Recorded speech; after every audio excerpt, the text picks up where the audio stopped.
Have ended in embarrassment. 2 weeks after the violent protest began, a select group of foreign journalists have been allowed into the country, but only with an official escort. During one of their planned tours of a temple, a group of monks disrupted their visit, shouting that the authorities were lying about the unrest. The BBC wasn't invited to take part in the tour of Tibet, but we can get the latest from our correspondent in Beijing, Quentin Somerville. Finally, the Chinese government let some foreign journalists into Lhasa. But on a tightly managed tour of the Jokang temple, things don't go to plan. Everything is fake, shouts one young monk. They seize a rare chance to make their voices heard. Despite the presence of government minders, the monks say China is distorting the truth. They weren't responsible for the violence in Lhasa. We want freedom, another says. Later, the monks are led away. Their monastery was surrounded by armed police. The BBC, along with others, is still prevented from reporting from Tibet, but one of the journalists allowed on the government tour described what he saw. We could see really a city divided in sort of the more recently built up, very Chinese part of Lhasa. Life seems to be going on fairly normally. But in the old Tibetan section of town and the blocks leading to it, we could see the remains of burnt-out buildings. There was sort of an acrid odor in the air. Earlier, the reporters were taken to see a burned-out store.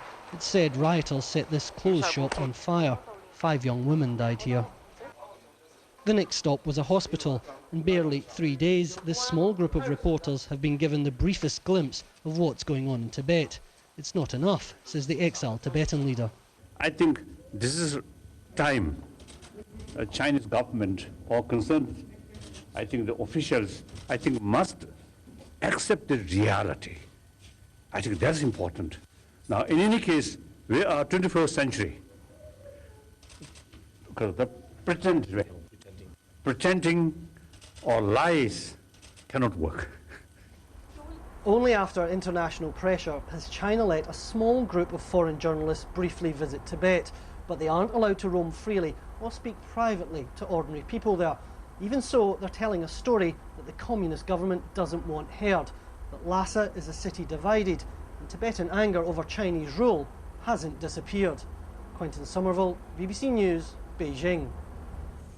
Well, we can actually now speak live to one of the journalists who's been taking part in that official Chinese visit to Tibet. Jeff Dyer from the Financial Times is one of those who's recently been allowed back into Tibet. He joins us now on the line from Lhasa.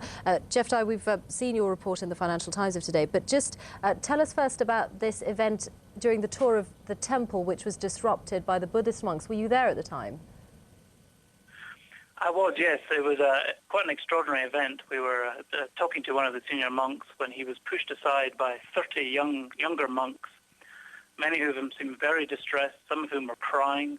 They started shouting slogans, often about free Tibet and the support of the Dalai Lama. And they also wanted to tell us that they thought we were being manipulated by the authorities, that we were being told information that wasn't necessarily correct. Do you know what happened to them after this? Were they taken away? Were they arrested? Well, we have no information as to what happened to them. We did get a assurance this evening from a senior official of the Tibetan government that nothing would happen to them. However, we do know that monks in several of the monasteries around Lhasa are being investigated for their participation in the recent protests and riots. And one can only assume that the monks from this morning will also be investigated. And what was the reaction from the officials who were taking you around when they saw their carefully planned visit disrupted in this way? Initially, they were completely flummoxed, and then after a few minutes, some security guards and officials came along and started shouting at the monks and telling them to shut up and telling us not to talk to them. Then there was a bit more pushing and shoving. Then a few minutes later, some more security people came along, and several of us were physically dragged away from talking to the monks. Okay, Jeff Dyer, thanks very much indeed for joining us for now. Jeff Dyer, one of the journalists from the Financial Times who telling us firsthand about what he had seen in Lhasa.